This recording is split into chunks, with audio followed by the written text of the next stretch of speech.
Bonjour, bienvenue dans cette nouvelle émission Le Kiosque. Et oui, les vacances sont terminées. Nous sommes à nouveau avec vous sur le plateau de Zouk Télévision pour, comme à l'accoutumée, vous amener des informations, vous écouter à travers les mails que vous nous envoyez, téléphone ou encore WhatsApp.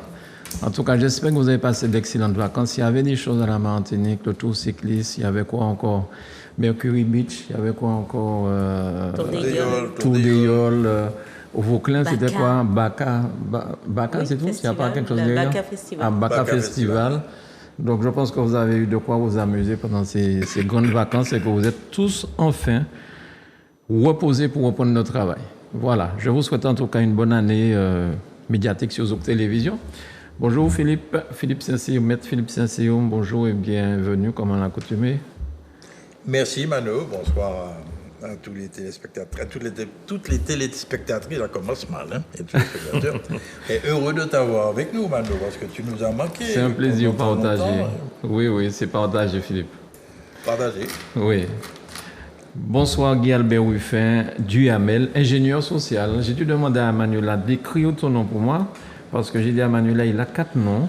Donc écris pour moi pour que je ne me dise pas de bêtises. Donc Guy Albert, prénom, voilà, ouais. Ruffin Duhamel, non. C'est pas simple. Hein. C'est pas, non, mais c'est... Il faut s'y mettre, quoi. La prochaine fois, je souris sans papier. Et tu es ingénieur social. Oui, voilà. On peut dire ça, oui. Je suis ingénieur social, mais en tout cas, je suis surtout un commentateur d'actualité avec vous. Et je crois que c'est beaucoup un plaisir après ces 2 mois, hein, c'est ça hein, 2 mois, c'était bien long là. Ouais. De vacances, mais c'est de repos, parce qu'il faut ça de temps en temps. Il faut aussi cette coupure-là. On a quand même profité, tout en gardant quand même les pieds dans l'actualité. Mais c'est avec plaisir que tu nous reçois et puis avec plaisir que je rencontre de nouveau nos téléspectateurs sur Zouk TV. Très bien. Charles, bonjour, merci d'être avec nous. Merci à toi, bonjour. Est-ce que tu as sorti déjà un 2e bouquin pendant ces 2 mois de vacances? Non, absolument pas. Je me suis reposé. Oui. Bonjour téléspectatrices et les téléspectateurs. Non, je me suis reposé et puis les vacances se sont passées avec bien évidemment les tâches domestiques, puisqu'il faut ranger, il faut classer, il faut jeter. Et puis voilà. Surtout ce qu'on se dit, on ne sait jamais, il ne faut pas jeter, on en aura besoin un jour. Mais ça remplit facilement la maison pour toi. Finalement, tu te dis, c'est pas possible. Alors, c'est mon frère qui m'avait dit crée une caisse et que tu n'y es pas allé pendant 2 ans, c'est même pas la peine de l'ouvrir. Tu prends tout et tu jettes. Sauf si, bien évidemment, ce sont des objets de valeur sentimental. Ouais. Sinon, bon, maintenant, oui, effectivement, c'est là les ouvrages, les bouquins et puis les manuels prennent de la place. Ouais. Des programmes ont changé, mais on ne veut jamais. On veut toujours garder un exemplaire parce qu'il y a des informations intéressantes dedans, parce que l'approche pédagogique était différente et parce qu'on en aura toujours besoin. Et voilà. Et donc, je fais comme tous mes collègues, le jour de la retraite, je veux plein de bouquins à donner parce que je n'arrive pas à jeter. Merci beaucoup. Bonjour, la belle Béatrice Bélé. Bébé. Salut. Bébé. Mano, quoi? Tu nous avais manqué. Bonsoir, oui, bonsoir à tous. Bonjour, manqué, toujours aussi belle. À toutes les téléspectatrices et tous les téléspectateurs. Oui. Bonsoir à tous les chroniqueurs. Bonsoir à toi, Mano, et ravi de te revoir avec Merci, nous dans le kiosque. Tu nous avais manqué. D'ailleurs, ça fait tellement longtemps que tu as oublié que d'habitude, vu que tu avais appris, tu vois, tu disais belle et intelligente. Et d'où souvent intelligente et belle avant, tu vois. Voilà. Bien. Mais c'est pas grave. Bien. Faut-il que je le répète après toi ou ça va pour cette fois? Ça ira pour la prochaine fois, je ferai attention. D'accord. Merci beaucoup. Merci. Alors, il y a eu beaucoup de choses pendant ces vacances. Il y a aussi des choses pendant cette rentrée scolaire. Mais c'est vrai que je n'en ai pas parlé avec Manuela au départ, mais on va parler quand même des sénatoriales. Parce que les sénatoriales, c'est le 24, c'est bientôt là. Et il y a 10 candidats, je crois que c'est ça.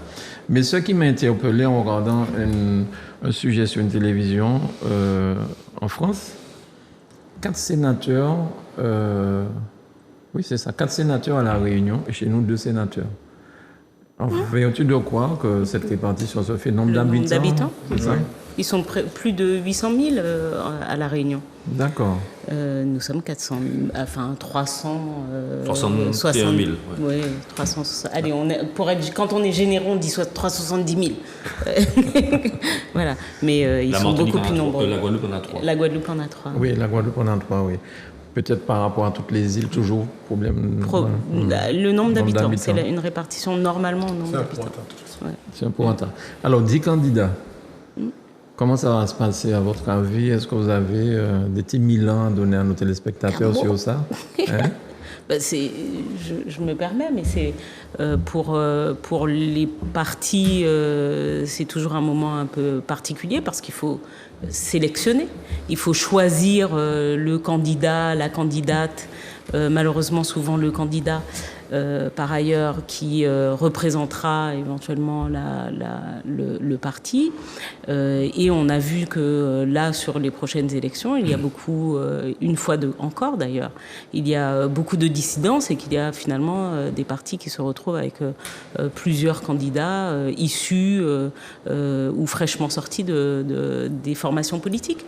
Donc la question surtout, à mon sens, est de savoir que portent ces personnes. Je regrette que dans beaucoup d'émissions qui en ce moment donnent un droit de parole, ce ne soit pas le propos politique qui soit mis en avant, mais bon, essentiellement la personnalité de la personne. Et puis qu'on ne sache même pas, d'ailleurs, la question n'est même pas posée à ces candidats, quel groupe, parce qu'il y a des groupes, comme à l'Assemblée nationale, quel groupe politique allez-vous rejoindre? Donc quel type de choses vous allez aller défendre? Voilà, je crois que c'est très important, au moins d'avoir ça, parce que même si on fait des programmes pour les sénatoriales ou les législatives, la réalité, pour faire bouger les lignes, on ne peut pas le faire seul quand on est sénateur, comme quand on est député. Donc il faut être dans un groupe, et un groupe qui travaille bien et qui défend des idées qui peuvent correspondre, en tout cas, à celles du pays, et en l'occurrence, puisque les sénateurs défendent les collectivités locales, je rappelle à toutes fins utiles que 98% de nos collectivités se disent plutôt à gauche et donc dressent, en tout cas les groupes défenseurs, en tout cas, d'idées qui sont promues en Martinique, du social, de l'humain, du développement économique certes, mais avec l'envie aussi d'améliorer les conditions de vie des concitoyens. Le président du Sénat, il est à gauche? Non. Le Sénat a souvent été à droite. Souvent a été à droite. Voilà. Raison de plus pour être dans des groupes solides qui savent travailler. Alors, les élections se font par moitié, chaque 3 ans, je crois, le renouvellement. Alors, tu as parlé de candidats dissidents. Bon, apparemment, au PPM, c'est là où je suppose que c'est ce que tu visais. Oh, pas seulement. Je crois qu'il y en a aussi à PIA. À PIA, oui, c'est vrai. À PIA, il me semble qu'il y a une candidate dissidente. Oui. Oui, Madame Thiel. Qui n'est plus PIA. Oui, du coup. Oui, elle a démissionné de PIA. Il y a un seul candidat. Ouais. Mais c'est vrai que le PPM... il y en a pas mal. Les choix vont être compliqués pour les camarades du parti qui les apprécient par ailleurs, éventuellement pour le travail qu'ils ont pu faire.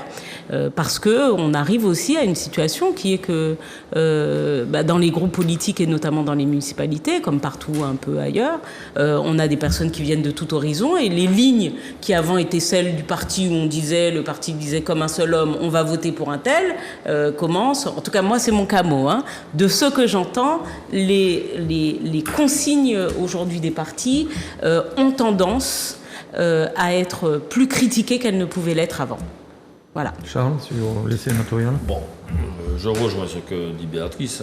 Je ne vais pas faire de commentaires sur le PPM, mais je ne sais pas. Les consignes plus respectées, je pense très sincèrement que les grands électeurs, quand ils sont dans l'urne, ils font un petit peu ce que leur bonne conscience leur dicte.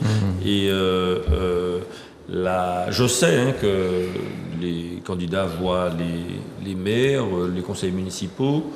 Je veux un petit peu expliquer, puisque bon, je rejoins tout à fait ce que Béatrice a dit, mais je veux un petit peu expliquer pourquoi les sénatoriales. En fait, les députés sont en général des élus de la ville. C'est là qu'il y a le creuset de population, et en général, les députés ils reçoivent mandat du peuple et donc de la cohorte de population qui habite les villes. Depuis 1929, la population a basculé en France de la campagne vers la ville.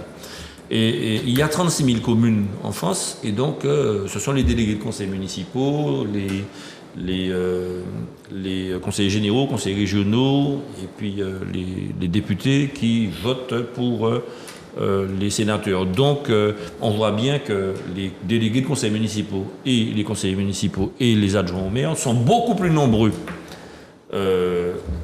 dans les campagnes que dans les villes, et ça permet quelque part à l'institution démocratique d'avoir un contrebalancement et une lecture beaucoup plus, j'ai envie de dire, rurale. Hein.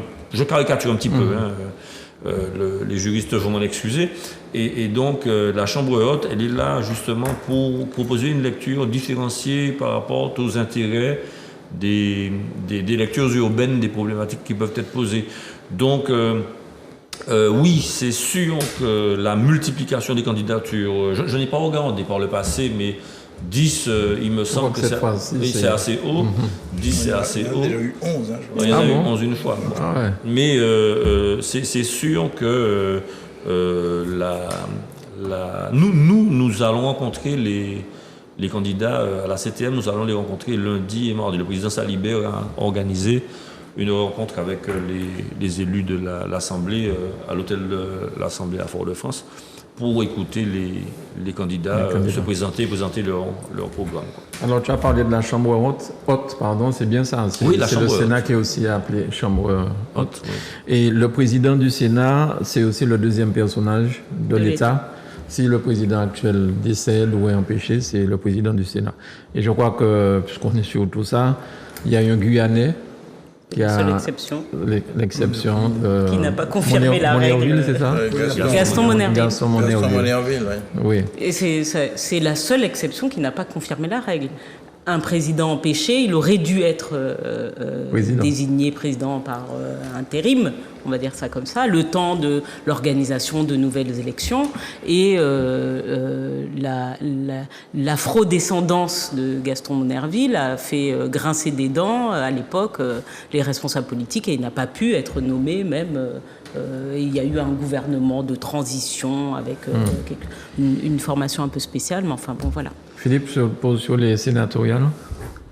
Oui, alors, sur Gaston Monnerville, je tiens à signaler qu'il y a une très belle exposition à l'habitation Clément, où on a des témoignages de Gaston Monnerville qui affirme qu'il n'a jamais été victime de racisme. Et il y a des choses extrêmement... Je vous invite effectivement à voir cette exposition. Alors, Bébé laisse entendre qu'au niveau du PPM, il y a de nombreux candidats. C'est vrai, ils sont nombreux. Il y a des valeurs extrêmement importantes et nombreuses. Hein. Donc, il faut bien... J'ai pas laissé entendre, j'affirme. Je ne vous ai pas interrompu, chère madame. Je vous ai écouté religieusement. Ce que je continuerai à faire. Bon, alors ça, c'est une chose. Je partage totalement l'avis de Charles sur la nécessité de ce bicaméralisme. Effectivement, d'une part le Sénat et d'autre part l'Assemblée nationale. Ce qu'il a dit est absolument, c'est la représentation des collectivités, c'est effectivement la possibilité de représenter plutôt les gens hors de la ville. Et je pense que le bicaméralisme est un instrument fondamental pour une bonne démocratie. C'est-à-dire, tu vas toujours pouvoir avoir un équilibre au niveau du pouvoir. Je voudrais faire une remarque, mais je ne pourrai pas aller jusqu'au bout parce que non, c'est pas le moment. Mais quand c'est pas le moment, on va parler un peu de l'atmosphère politique, n'est-ce pas, très chaleureuse, qui règne. Donnons un petit bout. Ah mais oui, un petit bout. Vous savez, comment dis-je ça? Je m'aperçois souvent, enfin j'écoute les candidats, et je m'aperçois souvent que dans ce pays, à la Martinique, on répète des choses, ou on dit des choses qui sont absolument fausses. Okay. Je ne peux pas aller plus loin, mais lors de l'intervention des candidats, ils se fondent sur un programme, un objectif principal, et mes collègues informaticiens et économètres m'ont appelé immédiatement en me disant « Mais c'est absolument faux. Au niveau des chiffres, cela ne représente pas la réalité. » Je ne peux pas en dire plus. Effectivement, le travail se prépare et vous aurez des informations sur ce point très très bientôt à propos de l'octroi de mer. J'écoute avec beaucoup d'intérêt la campagne. Je me pose souvent des questions, notamment de l'attitude de certains journalistes vis-à-vis de certains candidats, des propos qui sont répétés à chaque émission. Bon, voilà ce que j'ai à dire. Très bien.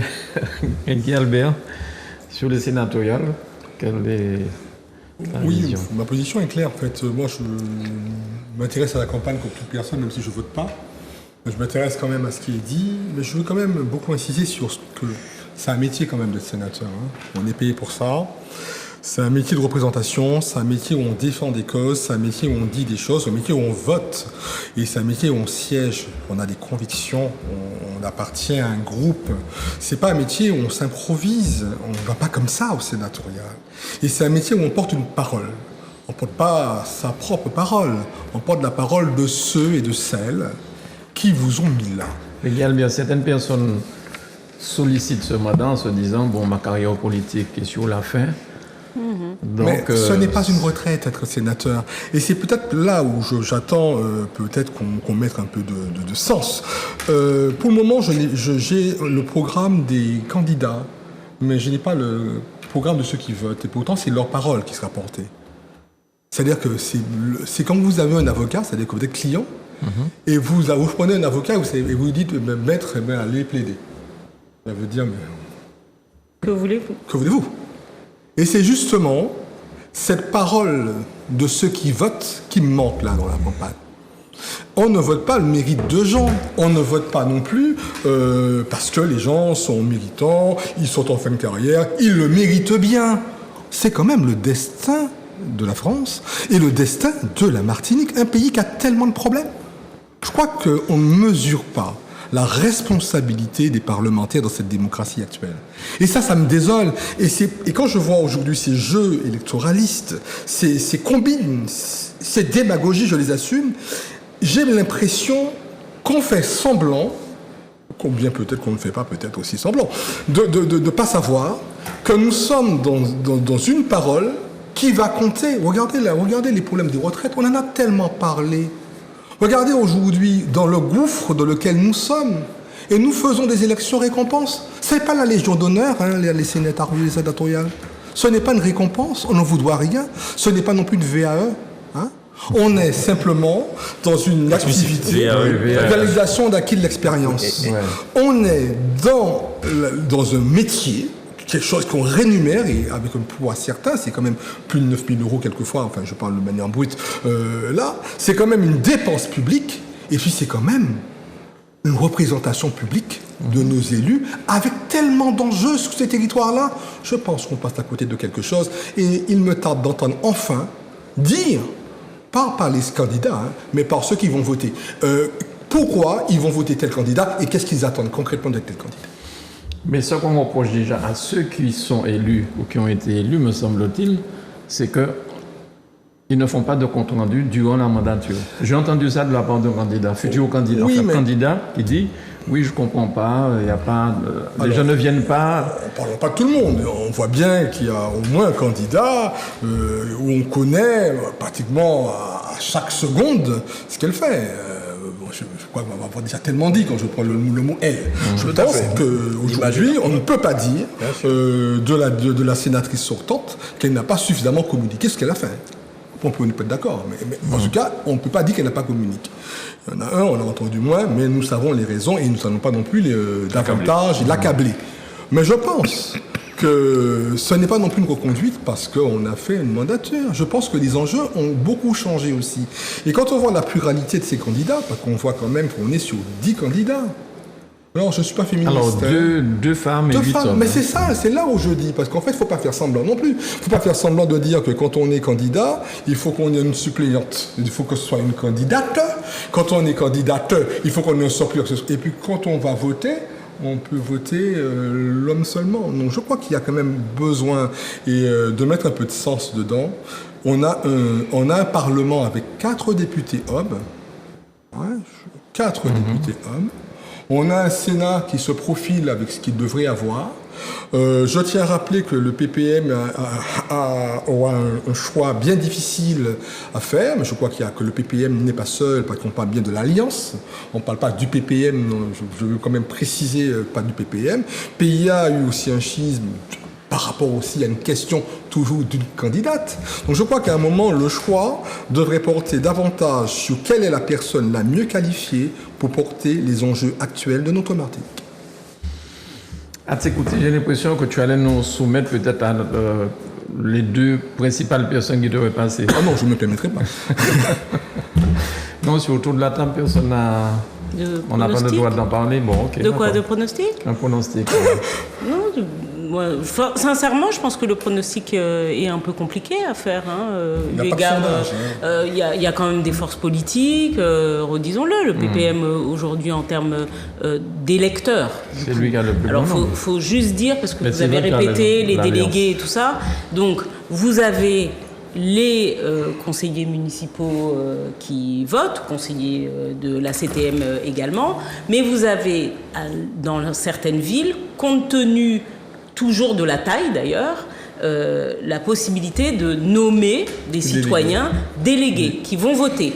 Rappelons, il y aura un taux exceptionnel de participation, le vote est obligatoire. Donc quand les gens disent « 98% de participation », c'est pas tant que tout le monde, personne n'a piscine ou aquaponie, c'est que c'est une obligation. Bon, donc tout le monde doit y aller sous peine de sanction. C'est pas grand-chose, c'est 100 €, mais quand même. Alors, à quand le vote obligatoire avec une amende au bout Le citoyen. pour les citoyens? Pour qu'on puisse changer peut-être tout ça. Moi, j'aimerais bien. Je ne pense pas que ça soit opportun. Je le dis Non, sincèrement, moi, parce que c'est une sanction théorique. Là, c'est théorique. Moi, je n'y crois pas. Mais n'oublions pas quand même que dans ces 10 candidats, on a un seul qui représente quand même qui a l'expérience municipale. Exact. Il faut quand même le préciser. Ça veut dire qu'on a... Un seul qui a une expérience municipale. Duval, qui était- Alors, je cherche où il y a un premier adjoint. Ah oui, je Non, il y a vois. un maire. Non, il y a un Oui, maire. mais il y a quand même des adjoints aussi, Oui, qui ont mais des expériences le municipales. seul édile de l'affaire, Ah oui, qui a une maire, expérience oui, de oui. maire, c'est M. Buval. Oui. Et je crois qu'il y a aussi le vote des maires et de ceux qui connaissent les réalités. Donc je crois qu'on peut pas faire d'arithmétique aussi simple, mais C'est vrai que c'est pas évident. cette ça n'est pas élection du de tout évident. Et je ce soir. rappelle que les conseils municipaux votent aussi, et qu'il n'y a pas que la CTM et les 4 parlementaires. C'est ce qu'on a. Voilà. Et ça, aussi, il faut quand même Et il y a tenir les compte de délégués, cette variable. Et il y a ces délégués-là. Et ces délégués-là viennent des villes. Donc je crois que on est dans une... Il n'y a pas de pronostic parce que c'est la seule élection où les sondages sont totalement inexistants. On peut vous promettre de voter pour vous et il n'y aura aucun moyen, quand je précise, il n'y aura aucun moyen de contrôle du vote d'une personne. Ça veut dire qu'on ne saura jamais qui a voté pour qui. Et le vote se fait à la préfecture, disons. Et à la préfecture. Aucun moyen. Donc il n'y a pas moyen non plus de modifier les bulletins. Absolument. Et il faut le rappeler quand même. C'est une élection quand même très cadrée. Oui. Et tu as entendu, tu l'as dit toi-même, que bien sûr, on ne peut pas lire sur la boule de cristal, c'est pas possible, on va partir des portiques. Mais il y a tellement de jeux souterrains, n'est-ce pas, qui se mettent en place, C'est de démagogique. façon personnelle, de façon individuelle.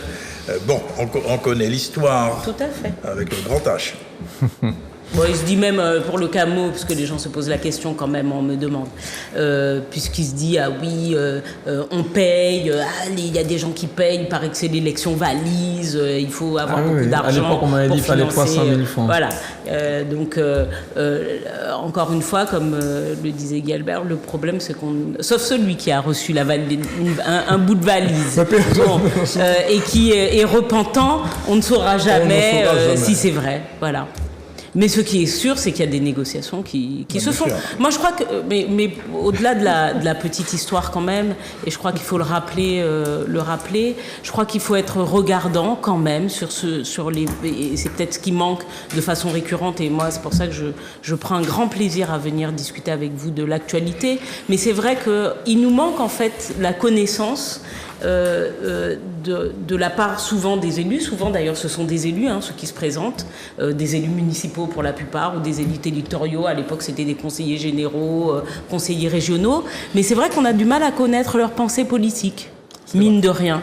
C'est-à-dire que là on arrive à ce moment-là et on commence à percevoir, parce que le micro leur est un tout petit peu plus tendu, mais... Au-delà des agendas qui sont publiés, parce que moi je veux bien que les gens publient leur agenda et qu'on sache précisément où ils sont et où, mais enfin c'est le résultat qu'on doit savoir, qu'on doit connaître, le résultat de l'action et le sens de l'action.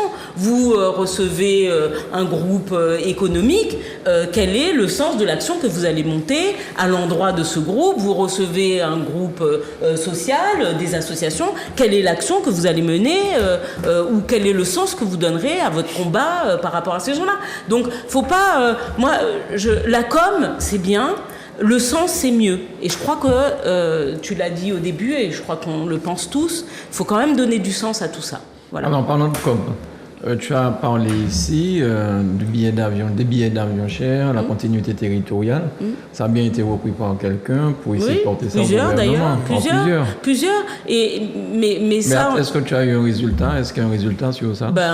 Un tout petit résultat. La réalité, c'est que, est-ce que le résultat dont certains se satisfont correspond aux besoins de la population? Bon, moi, je suis assez étonnée de voir qu'un certain nombre d'élus se mettent des sont autosatisfaits de leurs résultats, alors que la réalité, on le disait juste avant le début de l'émission, aujourd'hui, la réalité en Martinique, c'est quand même qu'on a assigné à résidence. On est assigné, la plupart d'entre nous sommes assignés à résidence. Quand vous voyez le prix des déplacements, quand c'est pas pour aller, des fois il y a des promos pour aller en France hexagonale, mais quand c'est pour sortir ailleurs, pour aller en Guadeloupe, c'est 350 € aujourd'hui pour aller en Guadeloupe. C'est plus de 1000 € pour aller en Guyane, 2 heures de vol. Alors, moi je veux bien que certains soient contents, mais quand aujourd'hui la continuité territoriale, je le répète, près de 211 millions d'euros pour la Corse, ils sont 341 000, et puis nous on est content que l'État rajoute par-ci par-là des petits millions, et puis en plus on dit ah bah oui on va rehausser, bon faudra être un tout petit peu moins pauvre pour pouvoir en bénéficier. Donc maintenant on passe de 11 000 € par an pour pouvoir bénéficier de la DOM à 15 000 € par an. Bon écoutez, j'ai pas eu la possibilité de vous envoyer ça. Aujourd'hui, sur un élément déterminant, sur les prix par exemple, sur un élément déterminant qui est la cherté de la vie. Aujourd'hui, c'est quoi le boulot qui est fait? Moi, hier, je suis allée dans un supermarché. J'ai vu 24 rouleaux de papier toilette pour 20 €. Et je vais vous en apporter la preuve de ça la semaine prochaine. D'accord, mais j'ai fait. Et donc, vu que c'est dans une grande enseigne, tu penses bien que j'ai fait. Vu que c'est dans une grande enseigne, qu'est-ce que j'ai fait? Je suis allée voir le prix en France, 10 €. Donc ça veut dire que c'est 100% plus cher. C'est pas 38%, c'est pas 40%, c'est pas 50%, c'est 100% plus cher. Bon, alors moi j'attends qu'on me dise aujourd'hui que les sénateurs, justement, là, tous les gens qui se représentent, qui se sont présentés et qui y vont maintenant, quelle est leur vision sur ça? Quelle est leur vision? Mais c'est pour ça que je dis que la bonne nouvelle, quand même, c'est qu'il y a derrière une conviction politique, et tu l'as clairement dit. On ne peut pas non plus être comme dans une élection récompense. Je crois que ces valeurs qu'a rappelé avec beaucoup, de conviction Béatrice, ce sont des valeurs qui viennent du peuple de gauche, quand même, à un moment. Et je crois que parmi ces 10 candidats, il me semble qu'ils sont largement majoritaires, voire même unanimes sur cette question-là. Moi, je reste confiant, mais c'est qu'il n'y ait pas non plus de compromission. Et je suis quand même un peu gêné qu'on ait des élections aussi importantes sans que les candidats, et Béatrice l'a dit en d'entrée de jeu, nous aient dit dans quel groupe ils seraient une fois arrivés au Sénat. Oui, alors, Charles. Je vais faire une petite... Confidence? Petit jeu de mots. Tu restes confiant, moi je reste glissant. Moi, je crois très sincèrement qu'on ne peut plus demander à la France ce qu'elle n'a plus. Et je crois très sincèrement qu'il faut de l'inventivité, il faut de l'invention. En art, on parle de sciences politiques. Moi je crois que c'est de l'art en politique. En art, on parle de nouveaux idées. Non mais c'est ça, on parle de nouveaux idées et formes. Il faut à un moment donné casser la montre. On ne peut plus regarder l'heure avec le logiciel français. Ce n'est plus possible. C'est pour ça que je suis autonomiste. Je vous dis, très sincèrement, je ne crois pas que le vaisseau France nous emmènera à bon port. Ce n'est plus possible. Mais ça, nous le savons tous, je pense, sur toute cette table. Les traumatismes, la résilience, qu'elle soit géopolitique, qu'elle soit écologique et développement durable, qu'elle soit du point de vue de l'enrichissement du petit territoire, elle ne peut plus correspondre au modèle de la France. C'est pas possible. Et si nos politiques, les parlementaires, vont là-bas pour toquer à la porte et demander en fonction des critères français, eh bien, c'est mort. C'est terminé. Moi, je crois ça très sincèrement. Il faut inventer une nouvelle manière d'approcher les problèmes de la Martinique et des petits territoires, singulièrement des petits territoires. Et pour cela, Fred Constant a écrit Géopolitique des Outre-mer. Son dernier ouvrage que j'ai lu pendant les vacances. Politologue.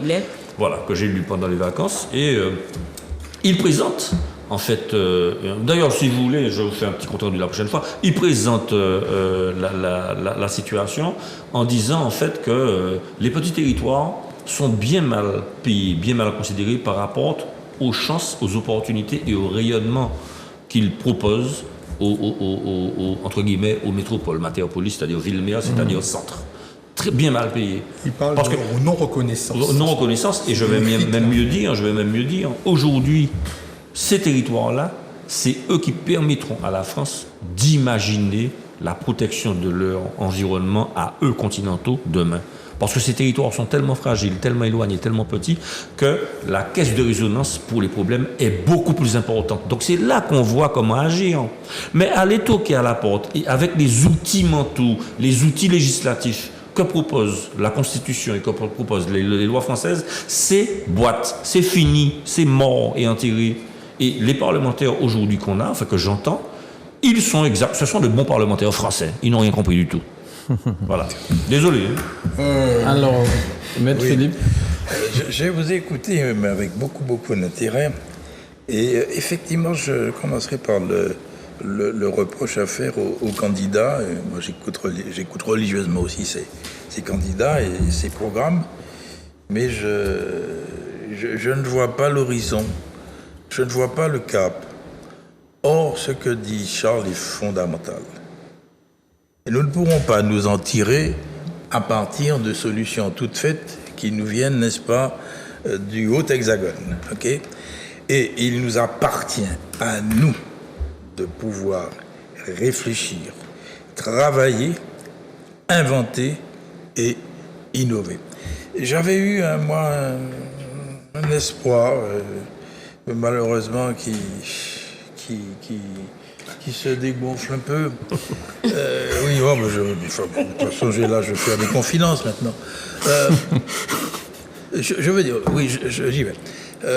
L'appel de Fort-de-France est un appel fort, okay, qui nous met en situation d'être, de voir et de nous responsabiliser, de nous faire voir de façon différente et nous-mêmes d'avoir un éclairage.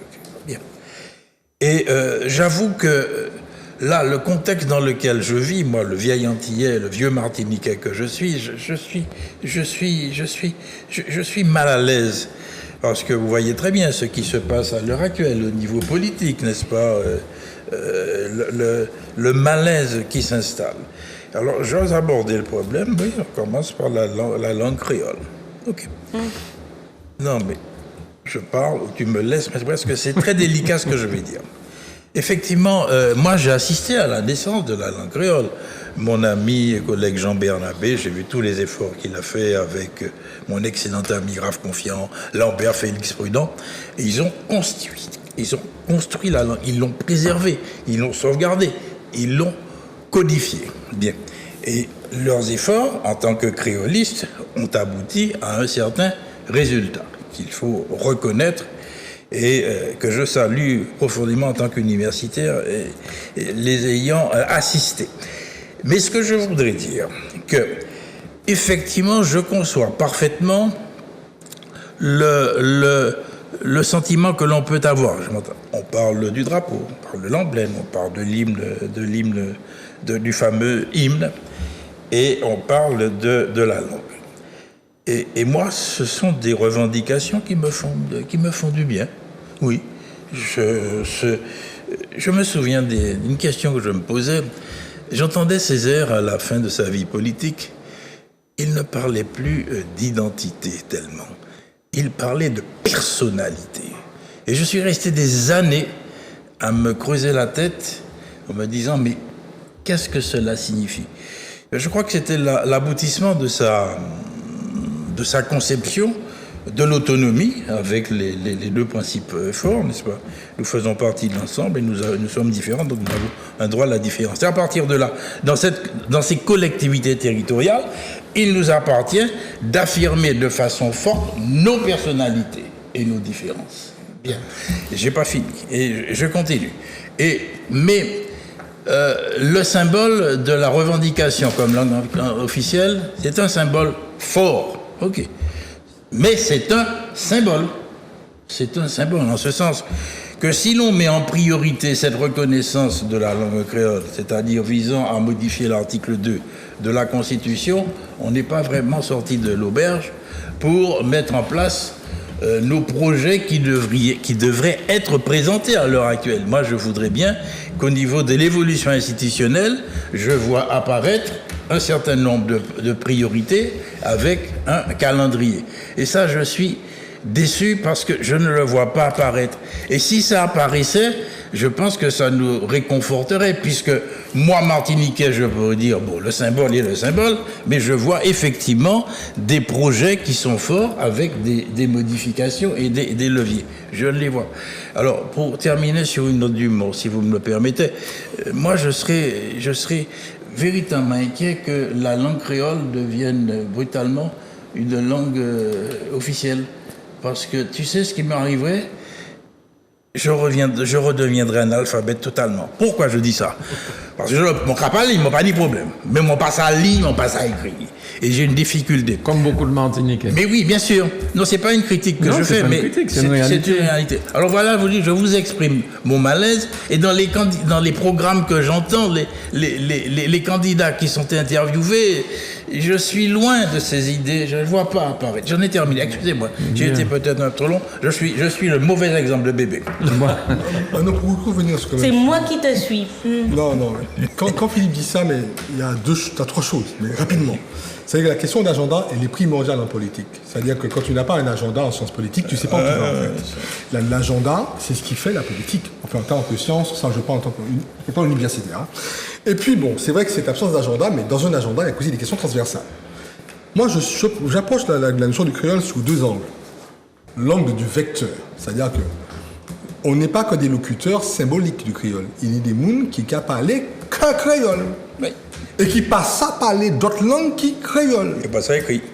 Mais je ne sais pas ça écrit, mais il n'y a pas parler créole. Donc je pense que je me mets totalement pas en contestation des historiques du PPM quand ils évoquent la question de l'agenda. Nous d'accord. L'agenda c'est important.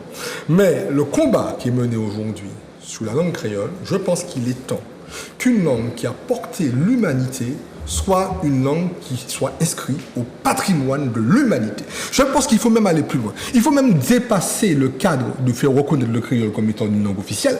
Il faut que la force, je veux dire, des siècles, de l'histoire de nos peuples, soit enfin reconnue comme étant un aspect patrimonial. Et je crois que le créole n'est pas qu'une langue. C'est quand même l'histoire d'un peuple, l'histoire d'une nation, l'histoire de ce que nous sommes. C'est vrai, et ça par contre je suis d'accord avec Philippe, cela étant dit, que quand on voit l'ensemble des problématiques actuelles, on a du mal à comprendre que c'est un agenda qui est tellement contrarié que les urgences soient sur ces choses-là. Il faut peut-être revenir prochainement. Mais c'est vrai que le combat qui est mené sur la langue créole, mais pas que, sur le drapeau, et on parlait d'identité substituée par la personnalité, c'est ça, parce qu'en fait, au final, on ne peut pas devenir des personnages, mais une personne. Mais il ne faut pas écarter que chaque combat mené en termes de politique publique devrait nous affirmer en tant que personne d'identité propre à Martinique. Tu as dit tout à l'heure, Charles, que l'autonomie était quelque chose et qu'on glissait facilement quand on abandonné la confiance, c'était un peu glissant. Moi, j'ai lu avec beaucoup d'intérêt l'ouvrage sur ça, où on dit qu'on périt d'une absence de reconnaissance. Et c'est parce que cette reconnaissance ne peut être posée, et ce qui pose la reconnaissance, c'est pas la politique publique, mais c'est notre identité, ce que nous pouvons nous affirmer. Oui, le créole est un vecteur pour des personnes, et oui, le créole est notre patrimoine et doit être inscrit au patrimoine de l'humanité. Alors moi, ce que je peux dire sur cette histoire de créole, comme je vous ai dit, je revenais de voyage dernièrement, Et le créole, pour moi, c'est la langue maternelle qu'on apprend à parler sans que personne nous l'enseigne. Quand j'étais petit, on nous tapait pour qu'on ne parle pas créole à l'école, mais on continuait à pratiquer. Je ne parlais pas à ma mère en créole, je parlais à mes frères en créole. Donc, je sais parler créole, mais je ne sais pas l'écrire ni le lire. Par contre, j'étais aux États-Unis, j'étais à Miami. Et partout où j'allais, on parlait l'anglais et l'espagnol. Alors je me demande, là où nous sommes placés, là dans la Caraïbe, est-ce qu'il ne serait pas plus opportun d'apprendre à nos enfants à savoir parler anglais et espagnol lorsqu'on dit qu'il faut que nos enfants puissent partir ailleurs, s'enrichir, tout ça. Mais s'enrichir, ce n'est pas forcément avec le créole qu'ils pourront le faire, parce que j'ai été obligé pour certains cas que je prenne un traducteur pour que je puisse faire ce que j'avais à faire là-bas. Et même si je savais parler créole, je ne pouvais pas parler créole pour les gens. Il n'empêche qu'il y a des Haïtiens qui parlent créole là-bas et qui nous aident. Enfin, ça m'a aidé. Le créole, je crois que c'est à New York. Dernièrement, me semble-t-il, est devenu la 5e langue officielle. La 5e langue officielle, le créole haïtien. Mais sinon, là, franchement, cette histoire de créole, machin, tout ça, c'est ma perception et je l'ai vécu en plein là pendant 2 semaines. Le créole n'a rien fait pour moi dans les pays étrangers.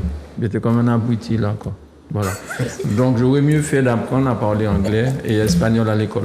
Mais non, il t'a permis d'échanger avec ton traducteur. Voilà. Non, mon traducteur parlait anglais. Hein. Mais c'était un Français qui parlait anglais. Mais j'ai des expériences à Miami et je peux te dire que l'expérience que j'ai eue à Miami, mon compagnon à l'époque ne parlait pas anglais. Donc c'est moi qui servais en l'occurrence de traductrice anglais. Par contre, c'était ça pas les créoles. Et on était en train de chercher un truc et j'y vais avec mon bel anglais, et il voit un gars, il fait hey, moi là, mon cachiche en bagage là, pour moi, machin, ou panitant. Voilà comment on s'est retrouvé à faire 10 km. C'était un Haïtien qui nous a vendu une valise, d'accord. Donc tout mon anglais ne nous avait pas permis de trouver l'endroit où on devait aller pour aller chercher. Et ben son créole lui a permis en 5 minutes de. Je pense qu'il faut pas. Alors mon avis sur ça. Non, c'est un vecteur, évidemment que. Alors, politiquement, j'ai porté, même dans le programme à l'époque que nous avons rédigé pour la CTM, j'ai porté cette idée de mettre en place, de façon extrascolaire s'il le faut, les moyens pour que nos enfants puissent, dans cette Caraïbe, avec évidemment une Amérique anglophone et une Amérique hispanophone, de faire en sorte que nos enfants, évidemment, deviennent au moins trilingues, voire polyglottes, parce que il y a le créole. Je crois que le créole, il ne faut pas non plus le voir, c'est notre langue, ça nous appartient.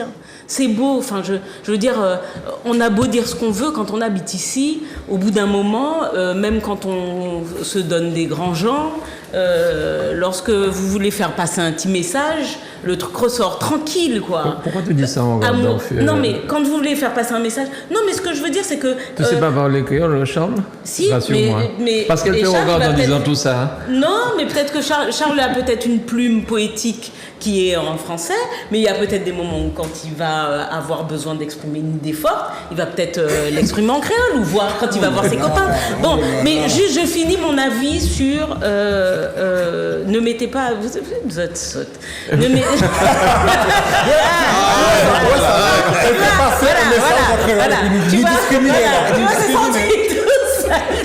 C'est de la discrimination. Excellent. Pas un vecteur. Mais juste sur le... Mais cependant... Mais tu vois, là, non, mais cependant... Ça pose problème, parce qu'on a trop souvent l'habitude de dire qu'on utilise le créole pour jouer. Oui. Donc tu n'as pas injurié. Non, je n'ai pas injurié. Mais tu as voulu dire quelque chose de fort, tu l'as sorti en créole. Oui, voilà. Mais la réalité, c'est que... Non, mais la réalité, c'est qu'on a encore quand même aussi les produits de ces interdictions, de ces gènes et tout ça. Il ne faut pas se faire d'illusions. Donc, ma génération, peut-être moins les générations qui arrivent, qui parlent avec beaucoup plus d'aisance et qui parlent de façon plus courante. Mais on est quand même encore le fruit de cette gène qui avait... on parlait pas... C'est c'est maintenant, et ça fait peu de temps, que je m'adresse parfois en créole à mes parents. J'ai posé la question. D'accord ?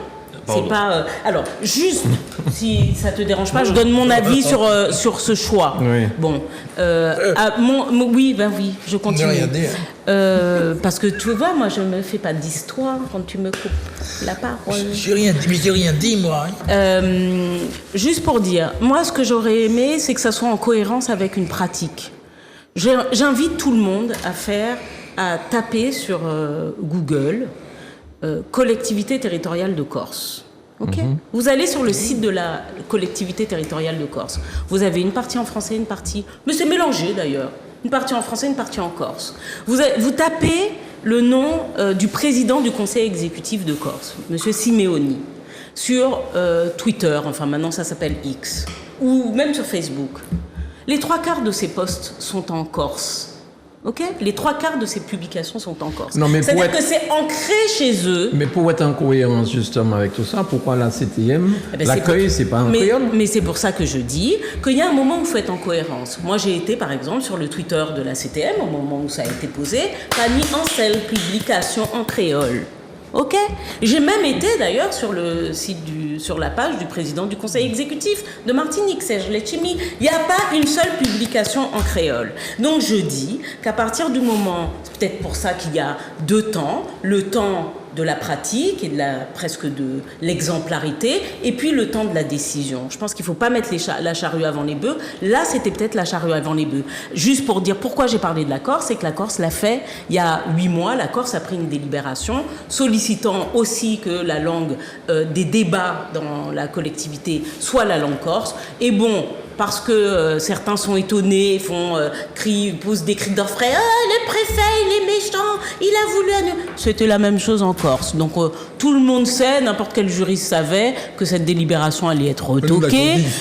Faut pas qu'on fasse de la fausse com. Tout le monde savait que ça allait être retoqué. Maintenant, on peut prendre des postures politiques qui disent on veut que notre langue puisse être reconnue, mais la Corse avait déjà fait, c'était le même résultat, et pourtant ils sont beaucoup plus aguerris sur la pratique de leur langue régionale. Alors nous, voilà. C'est la contradiction quand même. Charles a le droit de répondre. Bien sûr, j'étais inquiet parce que ça n'arrêtait pas. Ah oui. Ce matin, j'ai posé la question à mes élèves, demoiselles, les jeunes dames que j'ai en cours, en terminale. Je lui ai demandé, mais comment acceptez-vous qu'un garçon vous adresse la parole en créole? Elles m'ont quasiment dit à 90% qu'elles ignorent. Il y a véritablement ce qu'on appelle la diglossie, c'est-à-dire qu'il y a une considération psychologique, sociale qui infériorise le créole. Ça, c'est incontestable. Et créole, donc, c'est dans l'habitation, essayer de se rapprocher le mieux possible, davantage de ce qui existe le mieux dans l'habitation, c'est-à-dire le blanc colon. C'est ça un créole. Et donc, les Corses n'ont jamais eu cette considération. Historiquement, et du point de vue psychologique et intellectuel, ils ne se sont jamais référés à une habitation avec un maître. Donc, forcément, du point de vue de notre jeunesse, la jeunesse de notre fondation même, je parle de ce qu'on, pour ne pas employer de très grands mots, la genèse, la cosmogonie de l'intelligence antillaise, c'est-à-dire la naissance même de la conception de soi à l'univers, eh bien, on a une référence qui est la meilleure, c'est celle qui parle le français, celle qui est blanche, celle qui... on connaît, il est noir, mais il parle bien le français. Enfin, je vais pas, il faut lire Félix Gracchus, Les lieux de la mer, accent grave R, qui explique tout ça très bien. Il était psychiatre, guadeloupéen.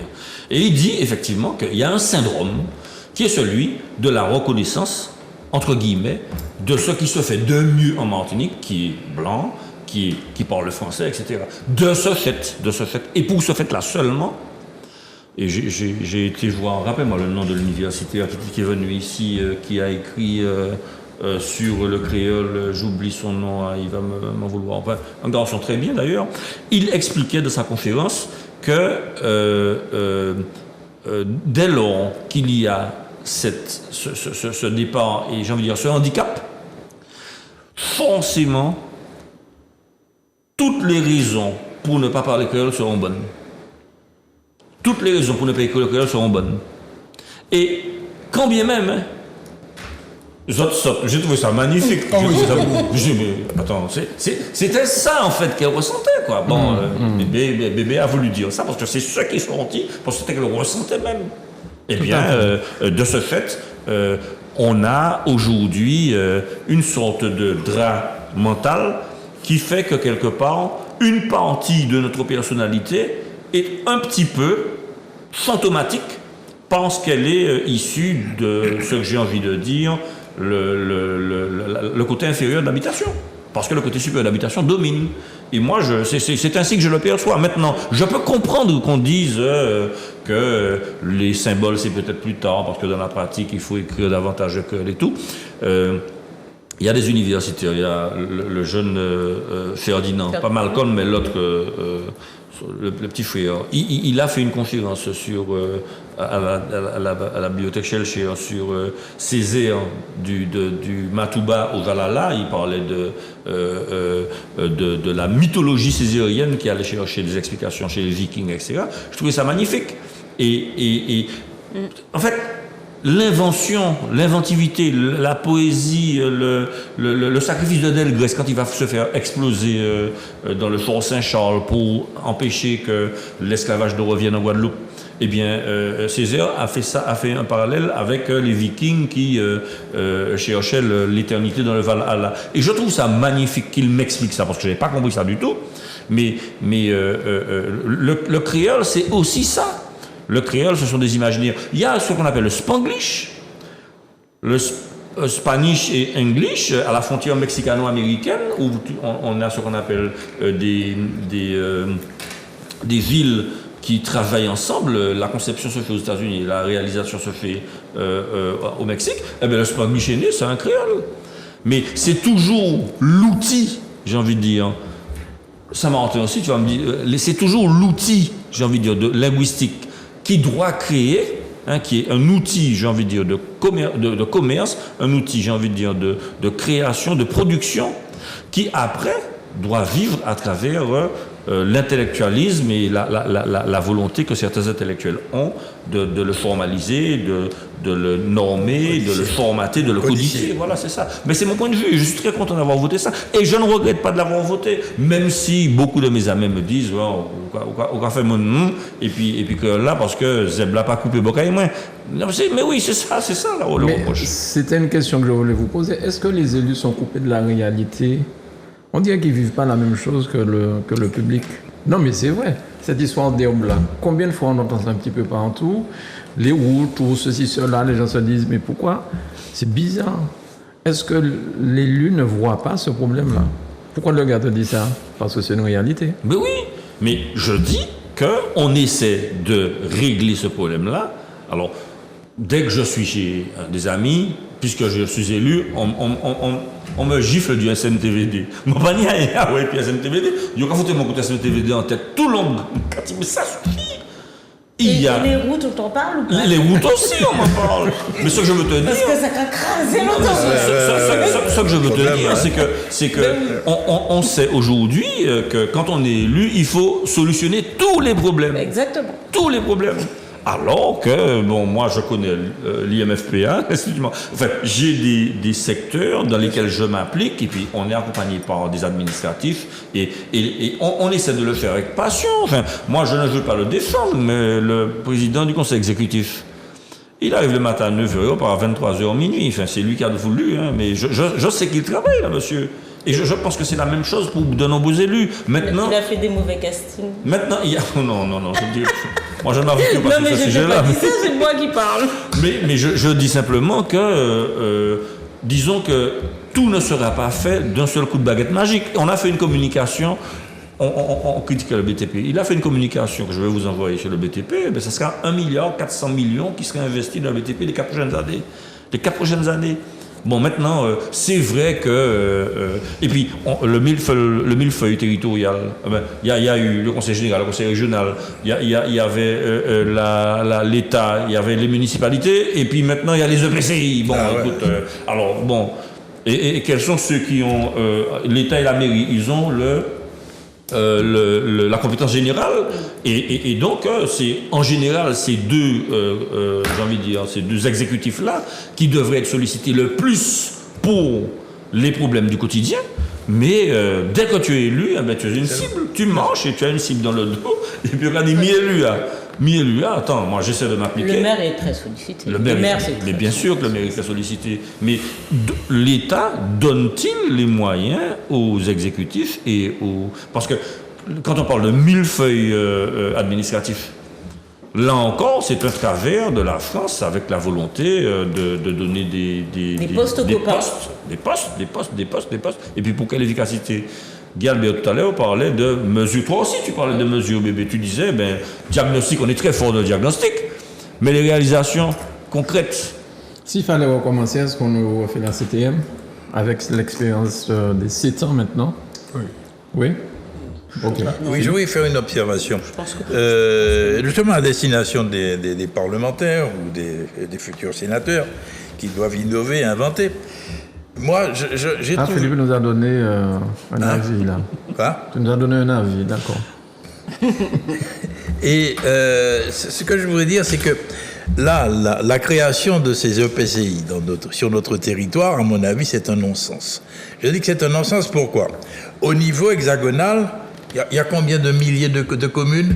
Donc il fallait effectivement que l'on puisse rassembler, ok, et organiser. Mais je trouve que sur le territoire, un petit territoire où il y a 34 communes, on organise quand même un certain une confusion. Ce qui fait que les gens ne savent pas à qui s'adresser. Le ramassage des ordures, les lagages. Alors on va chez le maire, mais c'est pas le maire qui en a la compétence.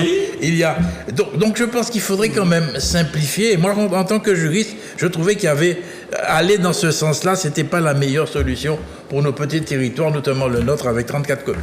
Je suis d'accord sur ça. Tu voulais dire quelque chose? Oui, je ne suis pas d'accord. Je pense que déjà, sur les 36 000 communes françaises, nous sommes des territoires sur lesquels il y a finalement peu de petites communes. C'est-à-dire qu'on a l'impression qu'on est des petites communes, mais enfin, il y a quand même des communes en France, c'est 200, 300, 150, 600 habitants et tout ça. Nous, la plus petite, je crois que c'est 2500 habitants.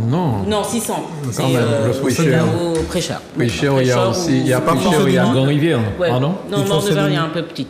Oui, peut-être. Mais on n'a pas des très petites communes. Et puis, je crois, non, que pour faire parfois taire et nourrir aussi l'idée que sur un territoire qui, par contre, n'est pas très grand, il y a un intérêt à faire des choses ensemble. Il n'y a pas obligatoirement besoin de 3000 stades. Tu ajoutes un partenaire. Le problème, c'est que chacun veut... Non, mais le problème, c'est que au bout d'un moment, chacun veut son équipement chez lui. Donc, l'objectif des intercos, d'accord, c'était de mutualiser sur un certain nombre de choses les équipements. C'était de mutualiser parfois aussi, il y avait même ce qu'on appelait les schémas de mutualisation qui tendent à disparaître sous le sceau justement d'une espèce d'identité municipale. La réalité, c'est que quand on a sur nos territoires des taux de pauvreté et donc des taux des impositions, c'est-à-dire que la réalité, c'est qu'il y a un Martiniquais sur 3 qui paye l'impôt sur le revenu. Qui paye pour tout le monde. D'accord. Sans compter évidemment la faiblesse aussi de l'impôt foncier au final, qui fait que d'ailleurs on les voit beaucoup augmenter quand on possède un peu de foncier. Ben là on a un jump, on a un saut de plus de 30% parce qu'il y a un faible taux de propriétaires. Donc ce qu'il faut se dire, c'est qu'à un moment, quand les maires disent on n'a personne, on n'a pas de moyens, bah ouais. Mais malheureusement, il y a peu d'emplois, il y a peu de personnes qui cotisent et tout ça. Donc à ce moment-là, vous pouvez pas dire « Ah, mais chacun, oui, moi je veux ma piscine aussi chez moi. Ah, mais moi je veux le stade. Ah, mais moi je veux... » On peut pas tout avoir. Et du coup, il y a un moment où qu'a dit « Bon, ben, on nous fait en bail ensemble, puisque...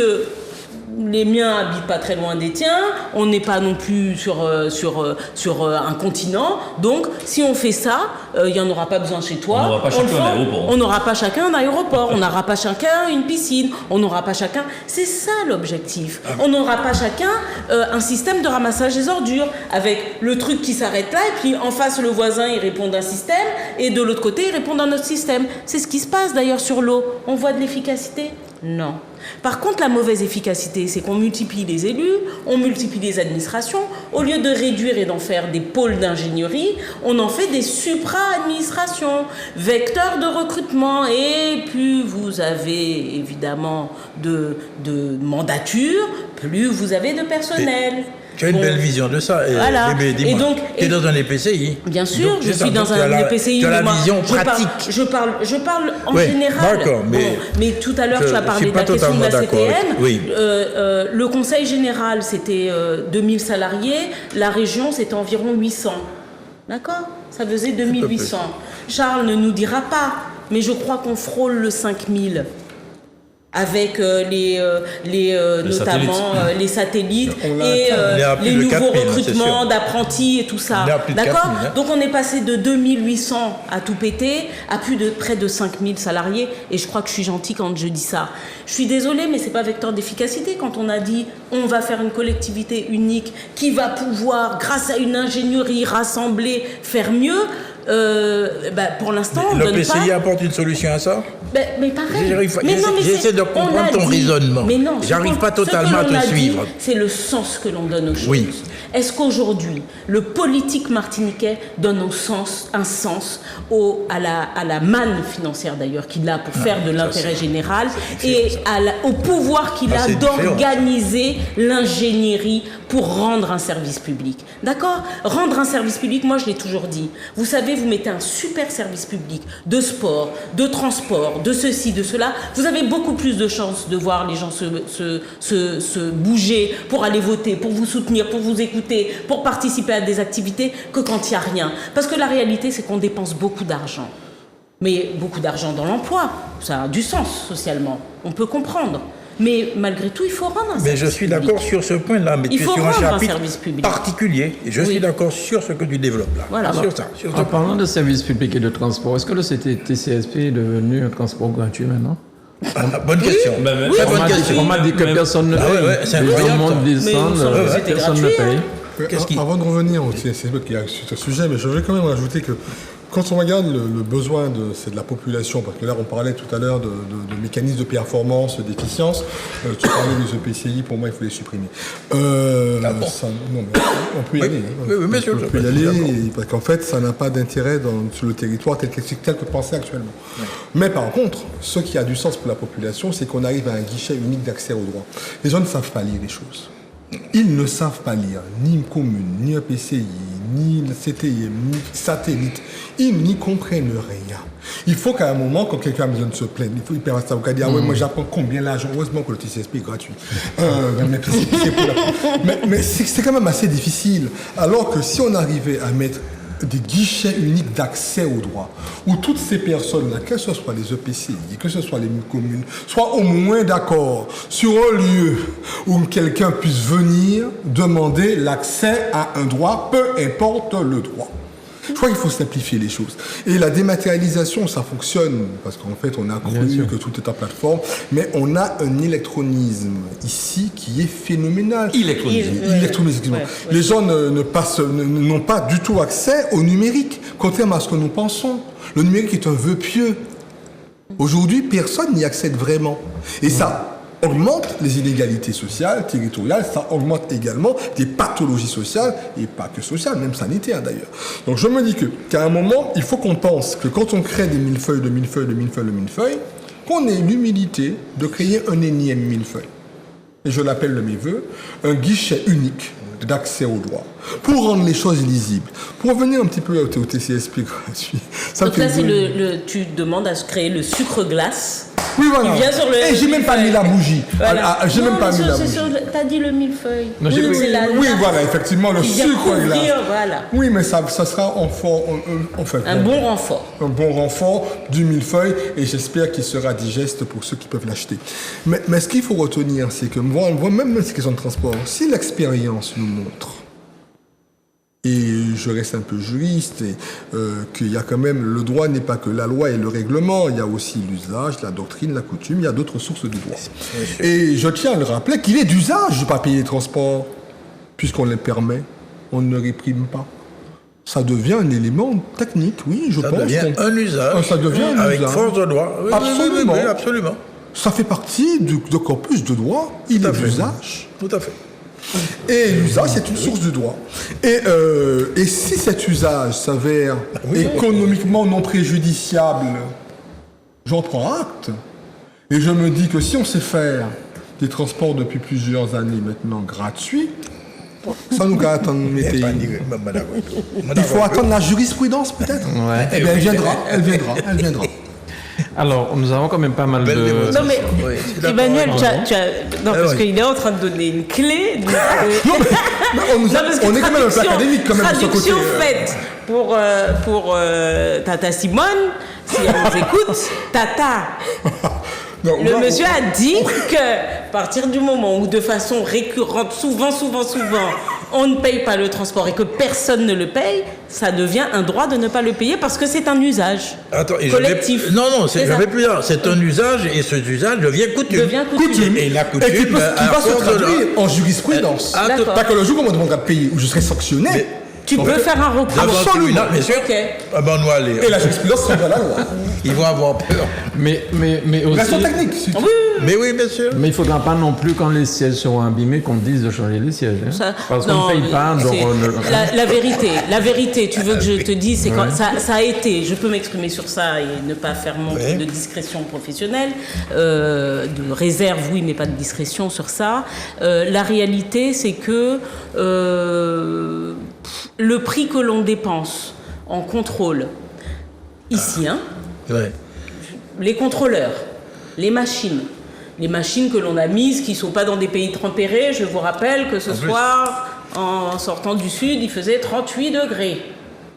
Donc quand vous avez des machines qui sont sous le cagnard comme ça, je peux vous assurer que la moitié du temps, les cellules, les trucs, ça ne fonctionne pas.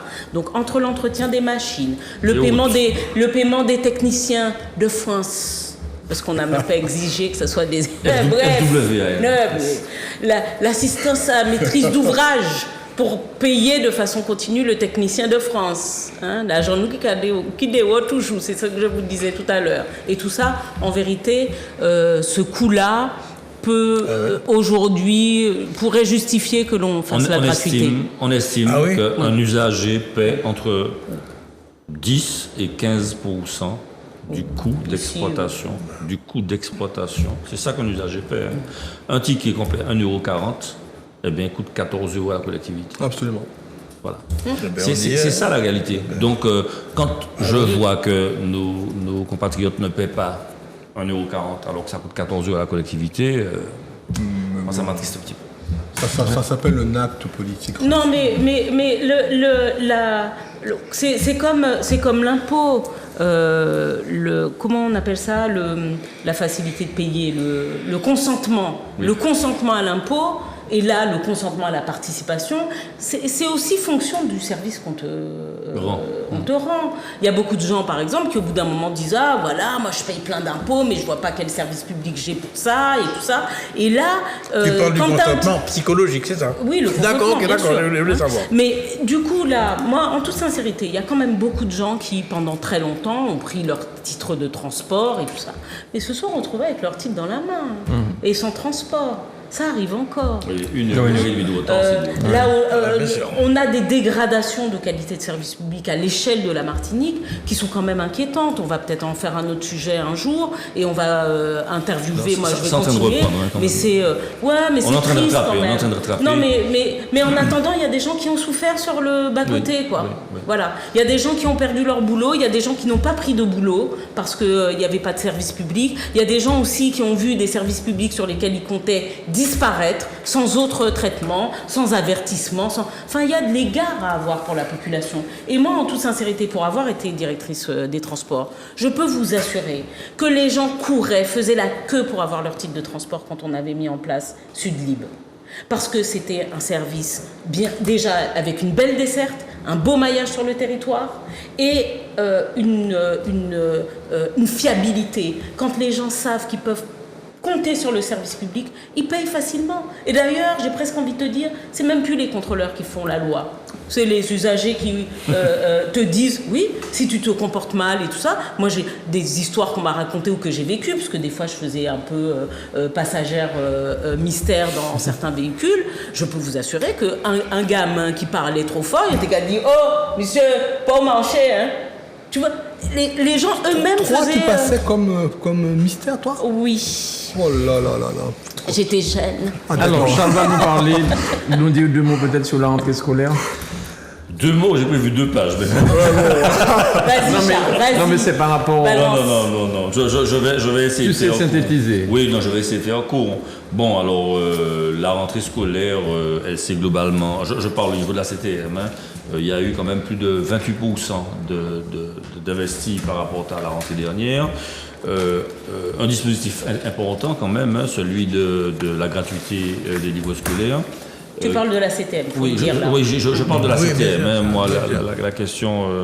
voilà, donc 1 156 000 euros consentis pour la gratuité des livres scolaires. Alors, on rassure, aujourd'hui, il y a encore des lycées dont les manuels ne sont pas encore arrivés, qu'ils soient papier, qu'ils soient numériques. Alors, bon, comment ça va se faire? Bon, les élèves auront un numéro, ils vont s'inscrire sur l'éditeur, le site de l'éditeur.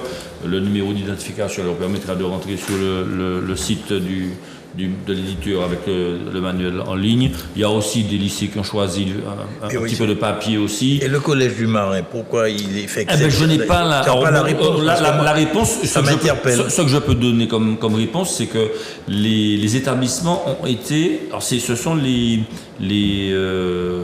collègues, hein, qui, réunis autour du proviseur, en conseil d'enseignement, choisissent ou pas de participer ou pas. Hein. Donc, les collègues du Marin, ils ont décidé pédagogiquement, c'est pour les raisons de leur liberté pédagogique. Et la CTM propose, alors il y avait des rallonges budgétaires, hein, quand on dit ah oui mais le numérique coûte moins cher. Bon, les établissements qui ont choisi papier, ben ils ont eu une rallonge budgétaire pour papier. Personnellement, je dis simplement que les élèves aujourd'hui, ils ne mangent pas sans leur portable et moi, la grosse angoisse, enfin, façon de parler, parce que je suis plus près de la retraite que du début de ma carrière, c'est de voir des tables sans manuel. Et là, avec le numérique, bon, ben, ils téléchargent le manuel, même si l'écran est petit, ce sont des jeunes, ils voient tout très bien. Et ils peuvent travailler à partir de leur... Alors, mais avec le numérique, lors des interrogations, tout ça, ils pourront utiliser l'intelligence artificielle? Non, enfin, je ne sais pas comment les collègues s'organisent, mais moi je demeure très classique dans mes interrogations. Hein. Moi, c'est le samedi matin, en amphi, je suis aux veilles. Enfin non, rien n'a changé du point de vue des devoirs. Je dis simplement que l'outil numérique, le manuel numérique, est à notre sens intéressant. Et puis, ça représente quand même, un manuel, c'est entre 30 et 40 euros, multiplié par 9 ou 10, donc c'est quasiment entre 400 euros par collégien qu'à par lycéen. Ça coûte plus cher? Ça a vachement augmenté. Ouais. C'est à peu près 30 200, euros. Enfin, excuse-moi, je pense encore un franc. 200 francs un livre manuel scolaire maintenant? Ah, aujourd'hui, c'est 30 euros, c'est ça, c'est 30 euros. C'est ça. Ouais, c'était 30. Donc, c'est entre 300 et 400 euros par élève, lycéen et collégien. Collégien, c'était déjà le cas, les lycéens. Du coup, vous tolérez les ordis, les tablettes? Alors, du coup, il y a même eu 8366 ordinateurs en seconde et première qui sont distribués et 7400 tablettes en 6e et 5e qui seront distribuées parce que la collectivité offre des tablettes et ce sont des tablettes qui sont proposées aux collégiens qui gardent jusqu'en 3e et aux lycéens. Après, ils reçoivent donc un ordinateur pour leur scolarité au lycée et donc sans condition sociale. Hein, c'est-à-dire que... Comme on vise l'excellence, ce sera des Macintosh peut-être? Alors pour un lycée de Saint-Pierre, parce que eux, ils ont une option, ils font de l'art et il y a cette marque. Il y a cette marque qui permet de faire des réalisations graphiques que les autres ordinateurs ne permettent pas. Donc, eux, ils ont, je crois, 250 ou 260 ordinateurs de la marque en question qui seront attribués au lycée de Saint-Pierre. Et puis, pour ne pas être trop long, je voulais aussi dire qu'il y a eu une convention de partenariat qui a été faite entre la CTM et l'université. Le président Geoffroy de l'université de l'université des Antilles, et puis le président de Chimie ont fait une convention. La CTM va donner 5 millions d'euros avec j'ai envie de dire, un contrôle. Les administratifs vont voir si les 5 millions d'euros sont utilisés de manière pertinente pour enrichir la recherche et le travail sur les questions. Voilà, sur plusieurs années ou sur 3 ou 4 ans, avec une clause de revoyure, de manière à voir si la budgétisation ainsi faite est bien dirigée, est bien fléchée. Et surtout sur les sciences humaines, que ce soit l'histoire, que ce soit la sociologie, sur les recherches, le professeur avec lequel j'étais, parce qu'avant j'étais en conseil de Paul, et sur la chlordécone, sur les sargasses. Lui me disait qu'il était en contact avec une université française qui était spécialiste, j'oublie le nom, qui était spécialiste des matériaux, et il veut absolument développer un traitement des sargasses. Donc tout ce qui concerne notre territoire sera bien évidemment bonifié significativement, je parle des branches de recherche, significativement par la CTM à l'université. Donc c'est une rentrée que je trouve plutôt réussie, avec des travaux qui ont été entrepris par le président Odona. Alors maintenant, on entend des critiques, forcément. On ne peut pas tout réaliser de coups de baguette magique, mais bon, les choses sont en train de prendre forme, et on espère que, avec les délais, parce que bon, il y a une centrale d'achat concernant les ordinateurs, bon, il y a des délais qui sont incompressibles. On ne trouve pas 7000 ordinateurs sous le sabot d'un cheval, donc forcément qu'il y a des déceptions, mais à partir du moment où c'est enclenché, qu'on s'y engage, bon... Je connais un qui a des nuits blanches parce que ça ne va pas assez vite. Mais ça sent ici. Oui, voilà. Mais quand tu as parlé de convention avec la Guadeloupe, j'y pense avec l'Université des Antilles. Avec l'Université des Antilles. Il est en Guadeloupe. Oui. Et ces 5 millions concernent le territoire Martinique ou l'université? Est-ce que c'est global? Alors, la CTM s'intéresse aux travaux de recherche qui concernent la Martinique. Les 5 millions pour la Martinique. C'est pour la Martinique. Oui. Alors bon, le président de l'université fera de manière à ce que le président Chalut de la Guadeloupe fasse le nécessaire pour la Guadeloupe.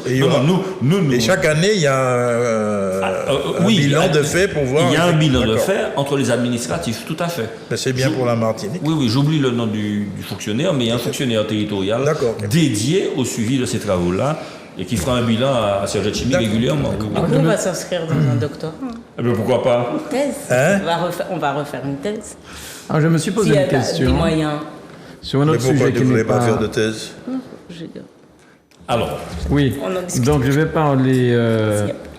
Lorsque Air Antilles Express a été mis en liquidation, là aujourd'hui j'ai appris, aujourd'hui, c'est pas aujourd'hui, quand on sait que Corsair a bénéficié d'une très forte somme avec l'ancienne CTM, je me suis demandé pourquoi la CTM Martinique ne s'était pas présentée pour acheter Air Antilles Express, parce que nous cherchons à aller, parce que Air Antilles Express c'était aussi en Guyane, au Brésil.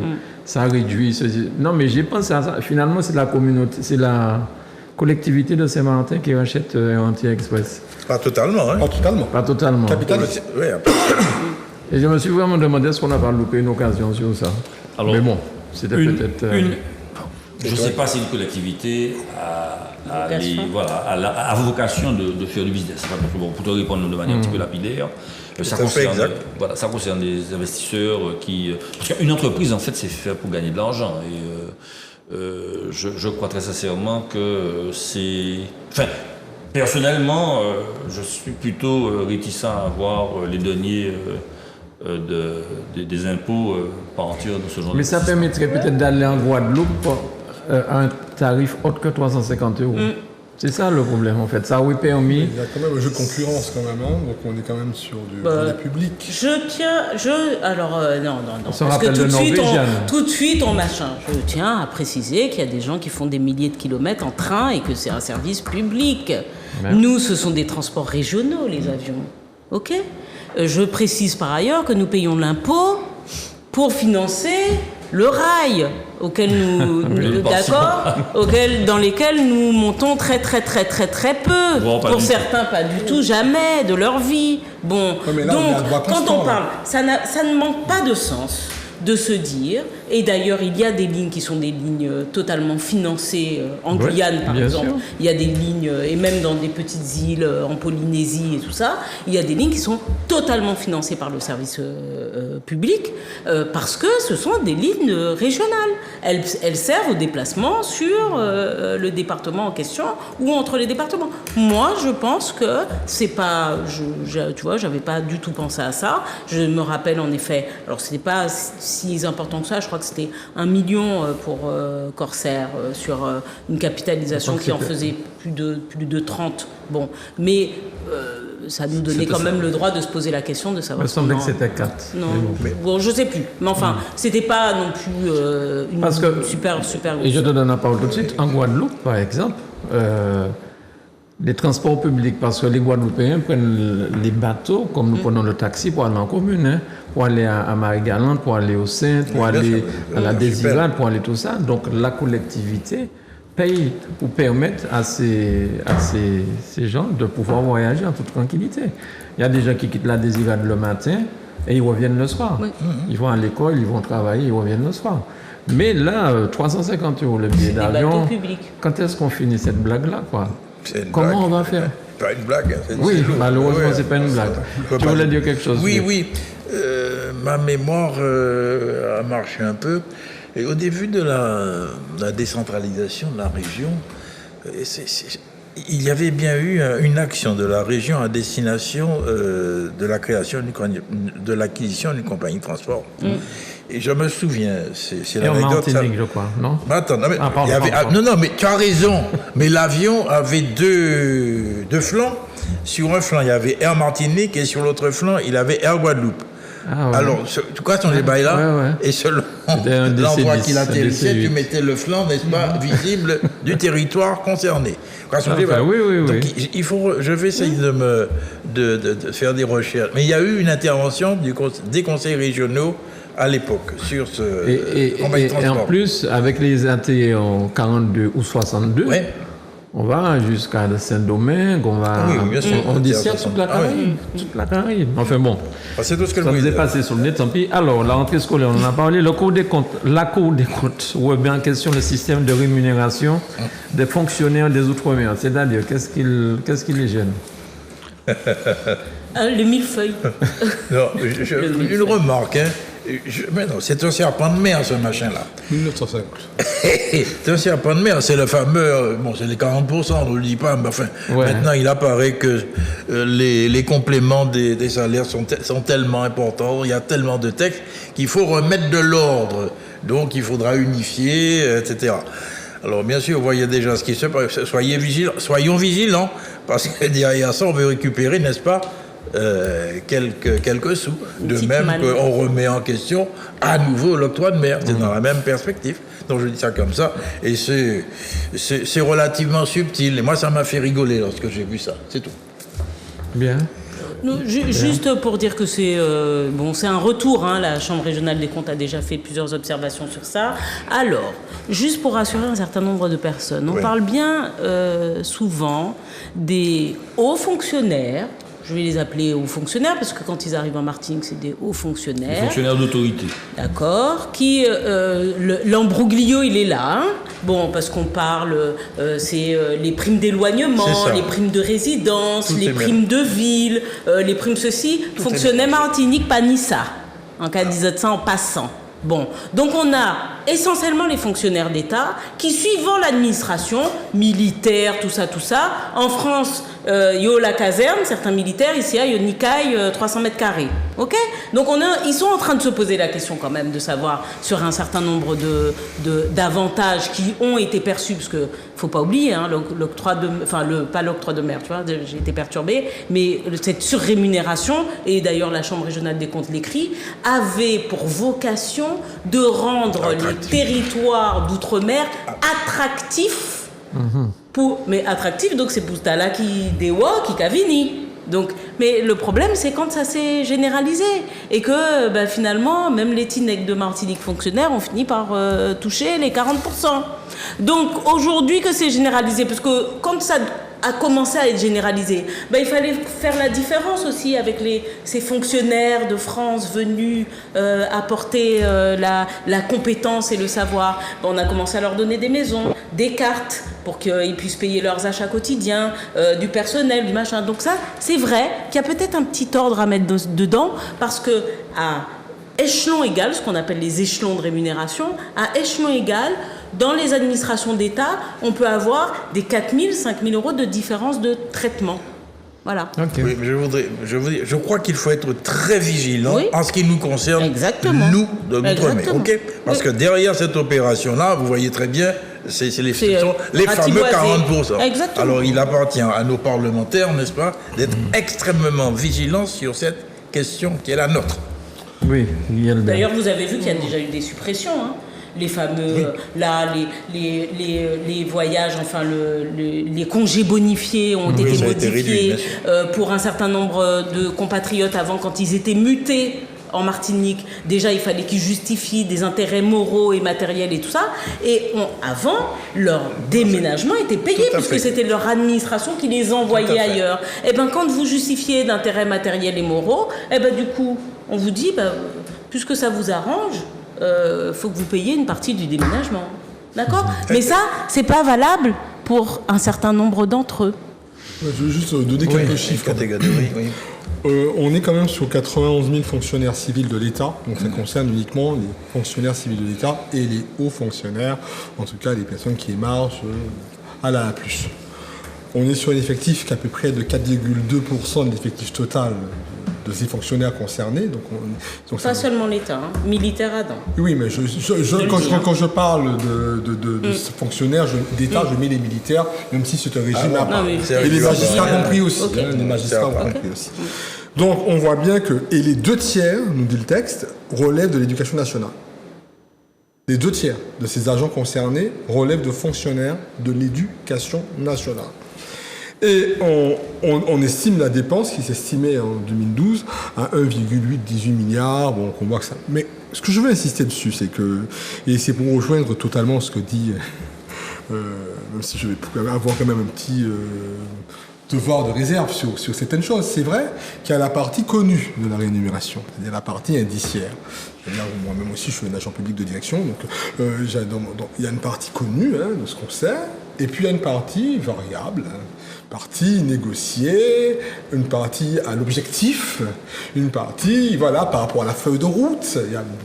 Et c'est cette opacité, je pense, où la Cour a totalement raison de mettre le doigt dedans. Par contre, quand on voit effectivement la rémunération, donc s'il ne s'agit pas du traitement brut mensuel avec les 40% et puis le supplément familial, le traitement, c'est pas le seul dont on parle. On parle de gratification de certains hauts, il faut ne pas dire très hauts fonctionnaires, qui pourront négocier en fonction de la complexité, voire même de la suggestion que leur imposerait cela, militaire y compris, et magistrat. Et cette part, effectivement, est une part négociable.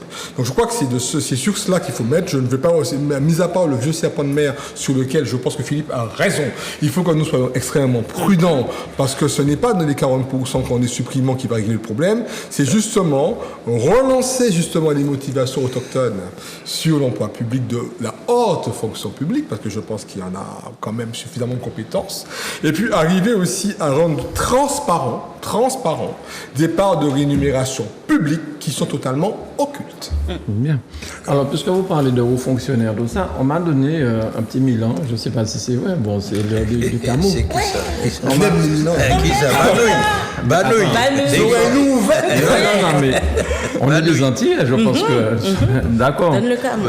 On m'a dit qu'il y a un haut fonctionnaire métropolitain, ici, dans une collectivité, qui a une façon de gouverner, il est aux finances, de gouverner et de traiter j'ai envie de dire, les autres fonctionnaires à peu près du même stade. C'est des directeurs généraux, des choses comme ça.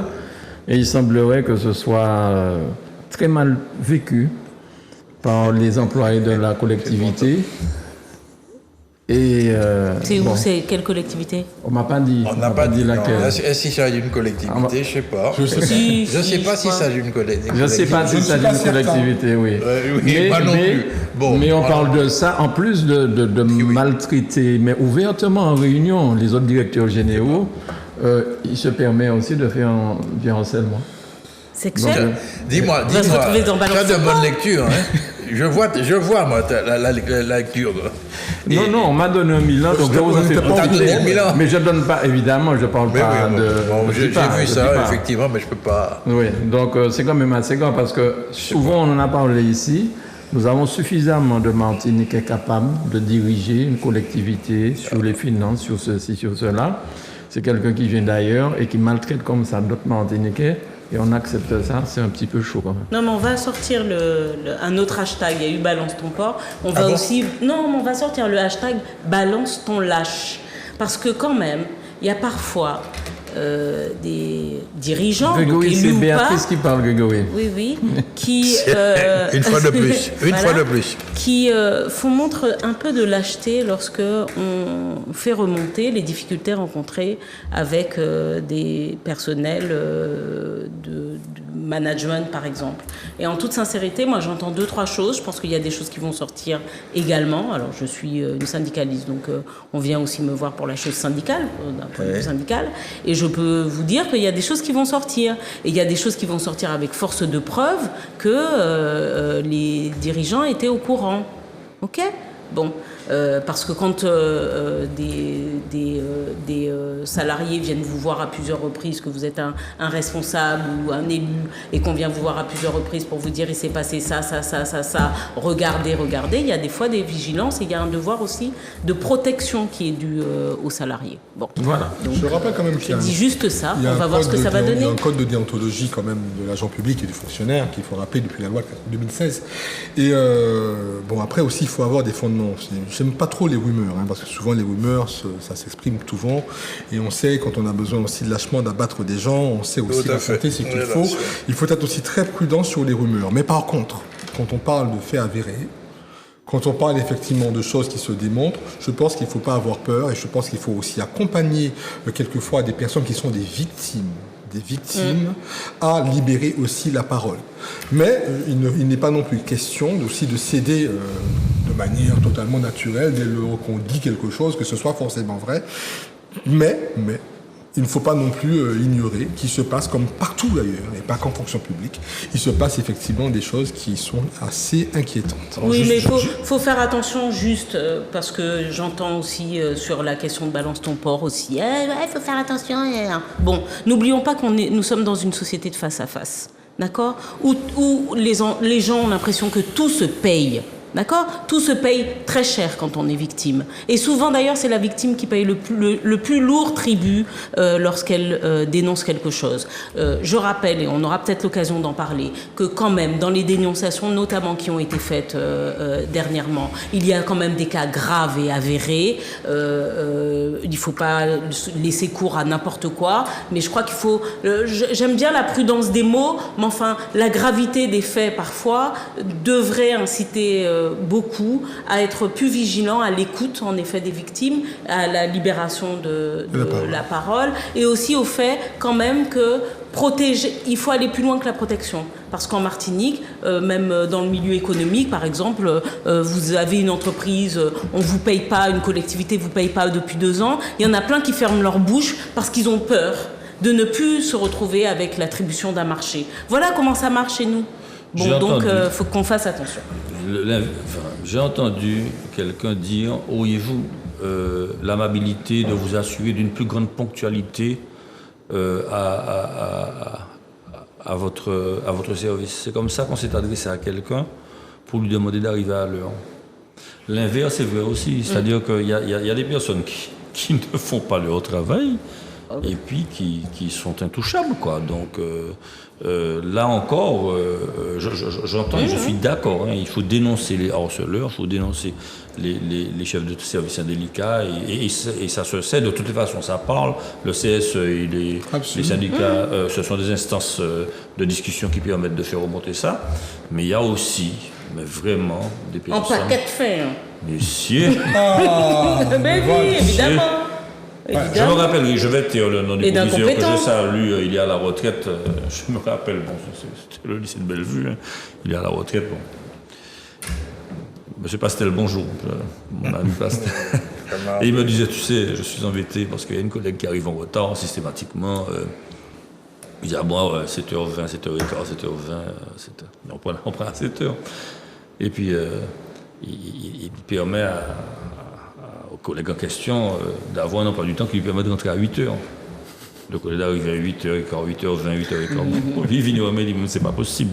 C'est pas possible. Tu sais, c'est ça aussi la réalité. Hein, c'est qu'il y a des personnes qui sont viscéralement empêchées d'arriver à l'heure parce que c'est comme ça. Mais dis-moi, c'est d'abord une question de management. Okay, moi, j'ai voté de cette c'est une question de management. Moi aussi, mais j'avais des personnes qui, pour des raisons, des mères de famille, qui n'arrivaient pas à l'heure, j'étais président de l'université, d'arriver à 8h15, 8h30. Bon. Mais elles n'allaient pas déjeuner et elles partaient plus tard. OK ? Donc il faut surveiller, il y a question c'est du management ça. Bon, mais vous mélangez plusieurs problèmes là, bon, bien. Il faut faire attention, n'est-ce pas, aux dénonciations. Il faut des dénonciations, mais quand même il y a des limites à trouver parce que parfois tu peux aboutir à la destruction d'un individu dont on a voulu régler le compte. Hein. Je connais des problèmes de ce genre. Non, mais il faut dénoncer, je suis d'accord avec toi. Mais on a aussi beaucoup de cas, malheureusement, de personnes totalement détruites dans le milieu professionnel parce qu'il y a une omerta, donc une espèce de silence organisé général, et qui est lointain. Voilà, avec, comme tu dis, c'est pas seulement le chef vers... des fois, c'est entre salariés aussi. Hein. Ah oui. C'est des espèces de harcèlement. Alors, il y a le harcèlement scolaire, mais c'est entre élèves, hein, tu vois, c'est entre salariés, des fois, où l'intouchable fait n'importe quoi, se permet d'arriver à n'importe quelle heure, mais on lui a donné le grand bureau, mais on n'a qu'à parler mal, mais on n'a qu'à jouer, mais on n'a qu'à maltraiter. Et il n'y a pas qu'à dire. Hein. Et c'est pour ça que je dis, attention, on va faire le hashtag balance ton lâche parce qu'il y a des fois de plus en plus des preuves, c'est-à-dire des mails ou des messages qui sont envoyés à des responsables ou pour dire attention, il y a une situation qui est délicate et tout ça. On n'en parle pas parce qu'on évite d'en parler, on ne donne pas les chiffres du suicide, dû aux conditions de travail et tout ça, des méthodes de suicide. Mais enfin, on a quand même pas mal de personnes qui mettent fin à leur jour ou qui tentent de mettre fin à leur jour. Hein. On a de plus en plus de personnes qui fréquentent, et peut-être Guy Albert pourra nous donner ultérieurement des chiffres, mais enfin, il y a de plus en plus d'internements. Hein. Il y a de plus en plus de personnes suivies pour des raisons psychiatriques en Martinique. Il y a un burn-out qualifié comme ça, en augmentation en Martinique. D'accord ? Il y a des dépressions de plus importantes en Martinique. On a aussi quelques suicides d'enfants en Martinique. Enfin bon, il y a des choses sur lesquelles il faut s'interroger et sur lesquelles la société doit avoir aussi un regard nouveau. Le silence que l'on avait avant en Martinique, il faut aussi que dans beaucoup de cas, il cesse. Une fois de plus, il faut innover, inventer des systèmes qui permettent raisonnablement d'arriver à un terrain de dans le contexte. Alors, Grégory, j'arrive pas à comprendre s'il y a un signal ou pas. Il apparaît, il s'éteint, il revient. Il y a plus que le signal. Je ne comprends pas. Ça fait un moment que j'attends le signal. 18h50. Alors, c'est dommage qu'on n'ait pas pu parler de Fabien Roussel. Je pensais que ça aurait fait plaisir à Michel, mais il n'est pas là. Mais il est d'ailleurs, il salue tout le monde et il est d'ailleurs... Il est là-bas. Il est là-bas, il est là-bas. Et Fabien Roussel du Parti communiste qui appelle à manifester contre l'inflation en disant aux gens qu'ils peuvent entrer dans les magasins pour... c'est pas sur... Non, j'ai pas ça. Sur le tien. C'est sur le tien. Ah d'accord.